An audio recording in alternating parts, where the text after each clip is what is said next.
Hi there, welcome to my video talk.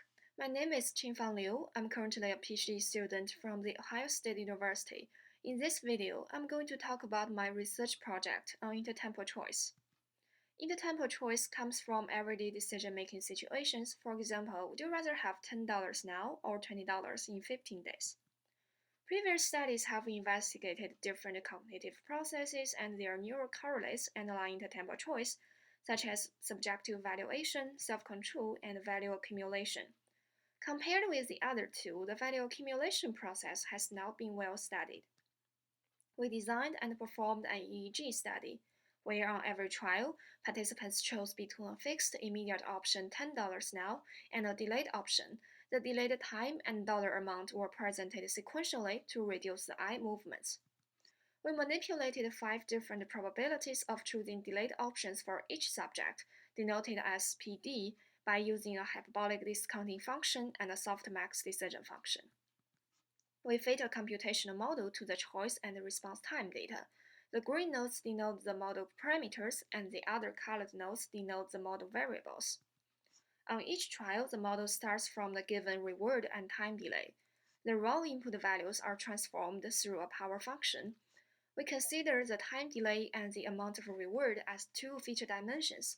A selective attention mechanism decides which feature dimension is sampled at each time moment.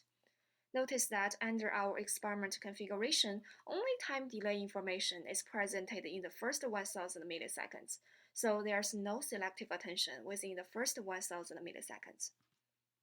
Finally, we assumed that the evidence at each time moment is accumulated by a stochastic evidence accumulation process, including nonlinear processes such as information decay and lateral inhibition. We constructed 15 different model configurations by freeing different model parameters, so we can discover which model parameters are the most important to account for the behavior data. We fit each model configuration to the choice and response time data of each subject by Bayesian hierarchical modeling and compared model fits using Z-transformed BSE, which penalized the goodness of fit by model complexity. Here, the blue color denotes smaller Z-BSE value and represents better model performance. The result suggests that the model 11 has the best fit with 3 free parameters, power transformation of time delay, and 2 lateral inhibition parameters. Afterwards, we took an inverse step to simulate the best model using the estimated parameters, and so we were able to reconstruct the temporal process. We quantified the level of computation between accumulators by a measure called absolute balance of evidence, which measures the distance between the two accumulators at the choice time. When the computation is higher, the two accumulators tend to be closer at the choice time, and the distance tends to be smaller. The aggregate ABOE for each PD condition indicates that the condition 0.5 has the highest computation between the accumulators. We calculated an EEG measure called ISPC to quantify the phase-based functional connectivity between the putative DMFC and bilateral PPC regions.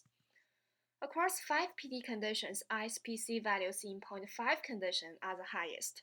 The topographic plot suggests that the ISPC values following 1 second are stronger than that following 0 second.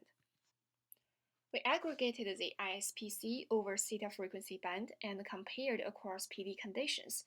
There's a significant quadratic relation between PD conditions and ISPC during 1 to 1.3 second time window, but there's no significant relation during 0 to 0.3 second time window. Given that only time delay was presented in the first 1 second, we conducted another analysis to investigate the effect of time delay on the ISPC values.